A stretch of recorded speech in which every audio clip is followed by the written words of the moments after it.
won't believe what the TSA did this time. I'll share all the details in a moment.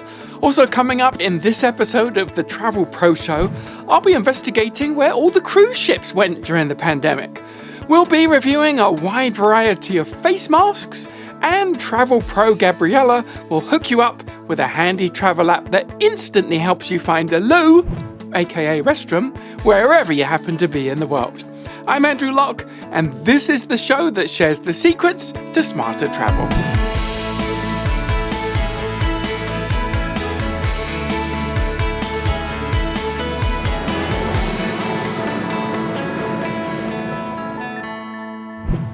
Hello and welcome to the show.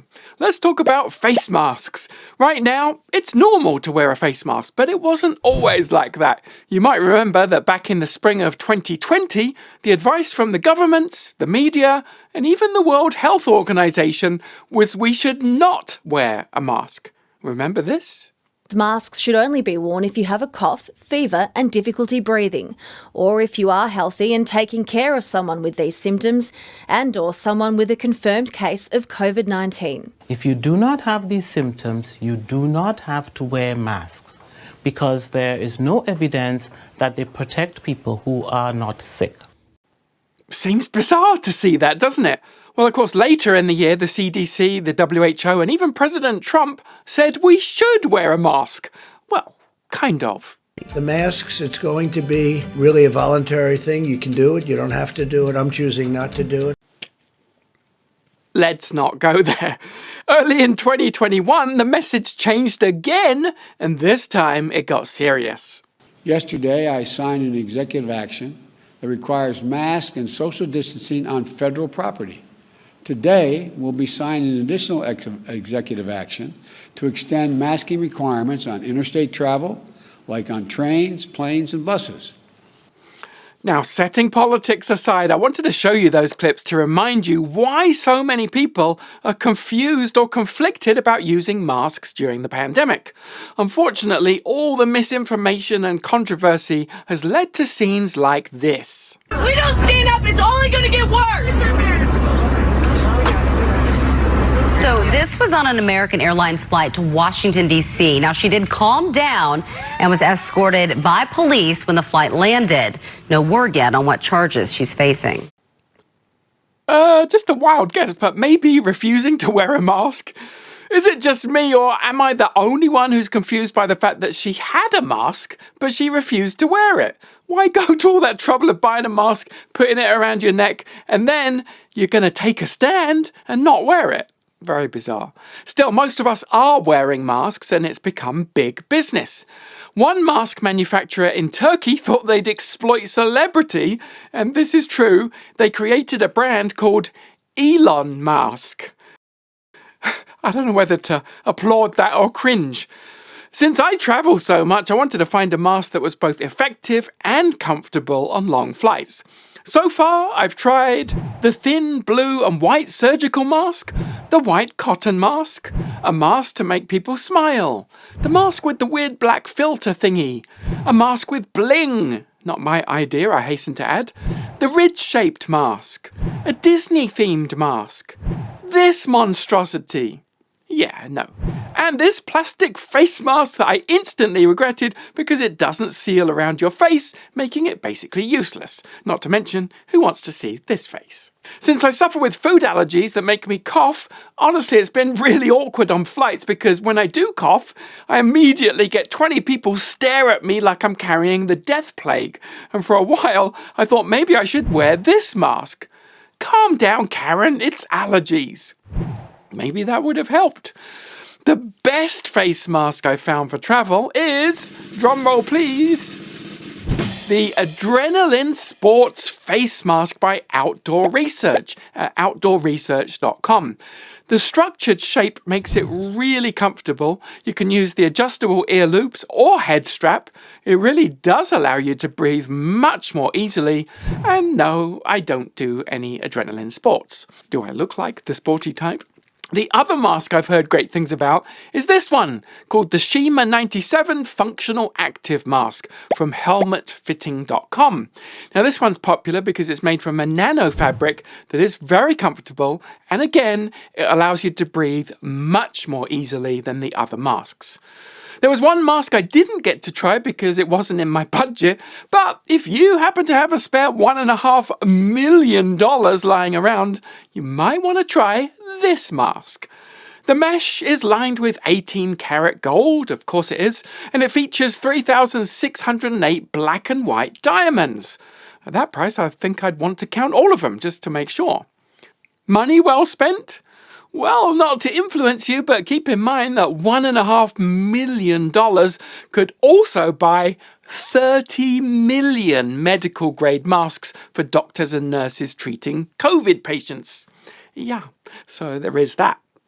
Back to reality, one thing that's enormously helpful is this little bracket. Unlike some of the photos I've seen online, it's not designed to be worn like this, because not only does it look really stupid, there's 4 big holes in the front. It's actually designed to go inside a mask to make it more comfortable, like this. Although she seems more scared than comfortable. If you are planning a trip anytime soon, make sure you take plenty of masks with you. On a long-haul flight, for example, you'll need to change your mask at least twice, and you'll need masks at your destination too. Before the pandemic, who'd have thought a travel show would ever have a segment about masks? Yep, here we are. Let's hope they will soon be a thing of the past. Now let me ask you, what mask has become your favourite for travel? As always, we welcome your feedback and opinions about any aspect of the show. Please share them in the comments section below. And now let's hear from Travel Pro presenter Gabriella Soutine with an app that will be a big relief for every traveller. Have you ever been exploring an unfamiliar place and found yourself needing to take care of business, if you know what I mean? Polite ladies call it powdering one's nose, and in England they call it going to the loo, or, as we say in Sweden, jag måste kissa. I think you get my drift.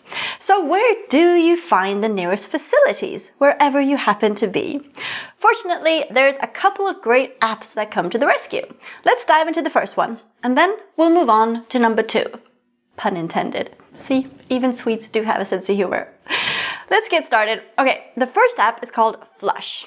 It's available for both Android and Apple devices, and as soon as you open it, it'll automatically detect where you are. How cool is that? And quickly display the nearest public bathrooms. It also tells you whether there's a fee to use the bathroom, if it requires an access code, or whether it's accessible for wheelchair users. Flush keeps track of over 200,000 public restrooms all around the world. And if you're feeling helpful, you can also add a loo to the list to improve the app for everyone. Okay, let's move on to number 2. Pun intended again. The second app is called Toilet Finder. It's also available for both Android and iPhone. And this one has more of a minimalist look to it. And a nice feature on the iOS version is the ability to see nearby toilets on an Apple Watch, if you have one of those cool fancy things. The database isn't quite as large, but it does include many toilets that aren't in Flush. So that's why it's good to have both apps installed and at the ready. So the next time nature calls, you know what to do, my friend. Just choose number 1 or number 2. Both these apps are free, and having them on your phone will be a huge relief. Okay, sorry, I couldn't help myself. Well, that's all from me, folks. Andrew, it's back to you. Thank you, Gabriella. If you're enjoying this episode so far, please click the thumbs up button below the video on YouTube and consider also becoming a subscriber so you can continue to enjoy these episodes. You can do that simply by clicking the little bell down there in the corner. And now, a new segment called Great Moments in TSA History. In the United States, there's a dedicated group of men and women on the front lines of airport security, where no infraction is too small, and where basic politeness is bravely cast aside. Not since our bold forefathers thought a crate of tea was excessive carry-on has there been such cargo-passionate patriots. They are the TSA, tediously slow authoritarians. We salute these frontline heroes, honor their tireless work ethic, not to mention their unfailing ability to squeeze into tight blue polyester.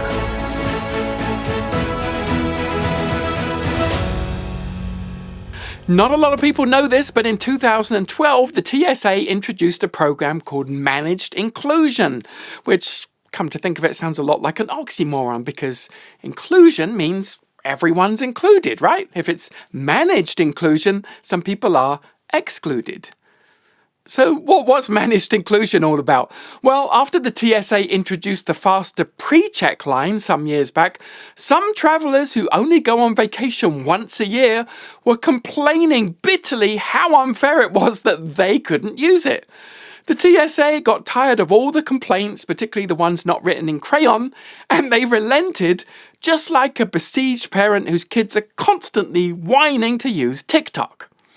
Managed inclusion was the TSA's way of allowing some of those whiny Karens into the pre-check line using the same precise methodology that approves folks with a minus 2000 FICO rating for credit cards. Actually, managed inclusion was worse than that. The way that they selected people, and this is absolutely true, was via an iPad app that a TSA agent touched to simply display an arrow that randomly pointed left or right towards either the regular security line or pre-check. Now, it's worth mentioning that humans also have the capacity to select something at random using something called their brain. Then again, having one of those isn't currently a requirement to work at the TSA, and may even be considered a career-crushing disability that disqualifies them from ever advancing up the ranks. Anyway, if their brain wasn't an option, they could have still maybe flipped a coin or used one of these, a brilliant $2 device from my childhood called a Pop-O-Matic. Remember that? Great fun. As I mentioned, the TSA dismissed the easy and obvious solutions and instead went for the app.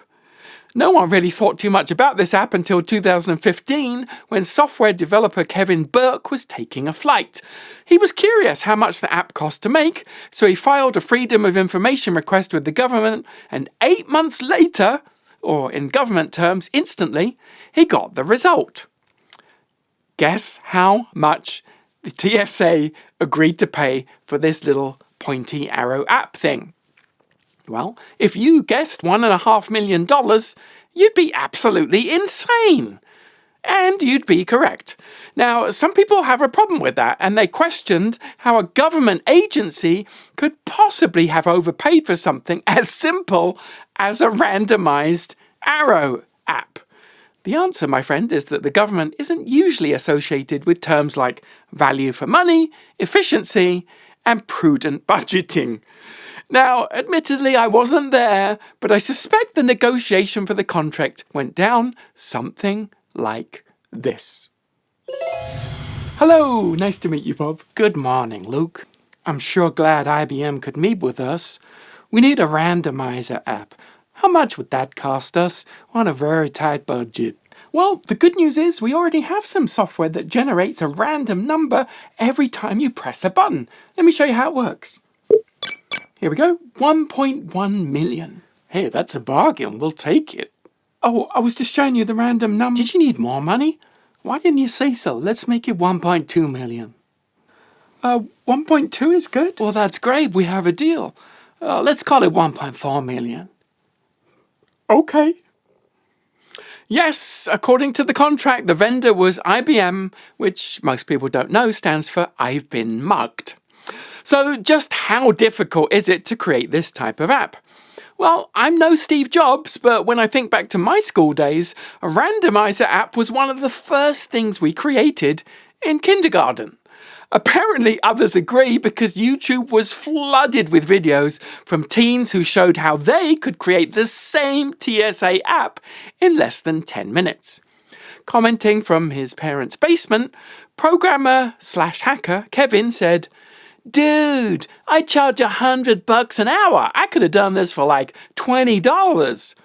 So it does seem like the TSA overpaid by, let's see. Just checking on my $1,200 calculator, about $1.4 million. They could have paid Kevin $20 and thrown in a rent-free apartment plus moving expenses just to finally get him out of his parents' basement. In defense of this gigantic payment to IBM, a government spokesman said it may have included lengthy training sessions plus hundreds of iPads to master the app. Now, I get the iPads part because they would have needed those, but lengthy training sessions? How much training is needed to show someone how to swipe a screen? Aren't TSA agents already on Tinder 98% of the day, getting rejected 99% of the time? Further seeking to justify IBM's grossly overinflated price, another insider commented that the fee may have included an allowance for future updates to the app. Really? What could they possibly need to update an app that points an arrow? The mind boggles, doesn't it? Another young programmer thought that he would do the TSA a favour by creating the exact same arrow app on Android, and he called it Flippermatic. As a gesture to save taxpayers money, he gifted the app to the TSA so that they could ask for their money back from IBM. Unfortunately, there was a slight snafu in that the TSA had already bought hundreds of iPads, and of course, they don't run Android. Come to think of it, it wouldn't have worked anyway, because if they had accepted the gift, all those TSA agents would have had to be retrained on how to swipe on Android. My vote is on this, the Pop-O-Matic. It would bring a bit of fun to going through airport security, and the TSA officer could let each passenger pop the popper themselves. If it lands on number 1 or 2, that's the lane you go in. Number 3, you can leave your shoes on. Number 4, you get priority boarding. If it lands on 5, you don't get shouted at. And 6, well, don't ask about 6. That's the one that you don't want. Fortunately for all of us, the TSA dropped managed inclusion and eventually replaced it with their current state-of-the-art security system known as Managed Confusion. The TSA, the nation's greatest heroes protecting us on the front lines of travel. Next time, on Great Moments in TSA History, the time they confiscated 83 bottles of suspicious, colorless, odorless liquid. The bottles were sent to the TSA's state-of-the-art lab for testing, and the results were conclusive. The bottles contained a chemical known as H2O. Disaster averted. Yes, we can all sleep a little easier knowing that the TSA is in charge.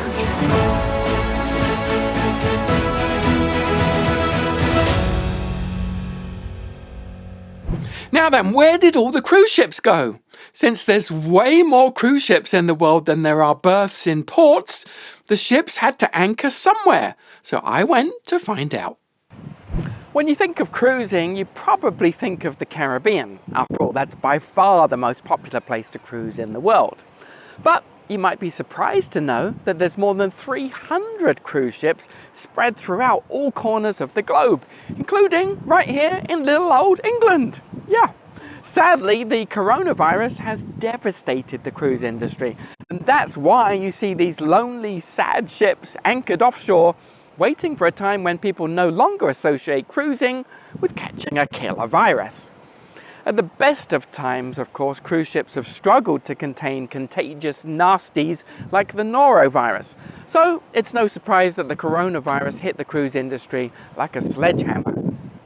You might remember back in early 2020, the virus spread through the Diamond Princess in a matter of days, and Princess Cruise Line eventually reported that 700 passengers had been infected, which, come to think of it, seems a suspiciously even number, doesn't it? 700 passengers. Makes you wonder whether they were testing the passengers, they reached 700 and they thought, yeah, we probably shouldn't test anymore. After that disaster, the cruise industry was essentially shut down, and that's the reason why we see all of these ships out here in the English Channel. You see, at any given time, there's a lot more ships than there are berths available in the ports. The only option then is to anchor in the calmer waters near the coast and just wait it out. Today, off the south coast of Bournemouth behind me, we see the Queen Elizabeth, the ship, that is, not the person, as well as P&O's Arcadia and Royal Caribbean's Allure of the Seas. A bit further round the coast near Weymouth, there's another 7 cruise ships, It really is an astonishing sight to see all these gigantic cruise ships together in such close proximity. It's like a cruise liner party, except it's not really a party at all. Probably if these ships could talk to each other, they'd all be crying. If you're interested in finding out more about the location of these cruise ships all around the world, there's a fascinating website run by someone who probably has too much time on their hands. It's a lot of work to position all these ships. It's called cruisemapper.com, and you can have hours of fun tracking down the location of your favorite ships. Just as a follow-up to that report, after a bit more digging, I discovered that the reason why that region off the south coast of England is so popular is because there's no fees involved to be there. Interestingly, the media were also apparently fascinated by all these huge ships moored off the coast of England. Here's a clip from CBS. The collapse of international travel means the industry is losing around $1 billion a month in revenue. But some of those empty ocean liners are fueling a different kind of tourism industry along the English coast. Holly Williams has the story. The cruise industry has literally ground to a halt. Its floating fun palaces now lie empty and eerily quiet.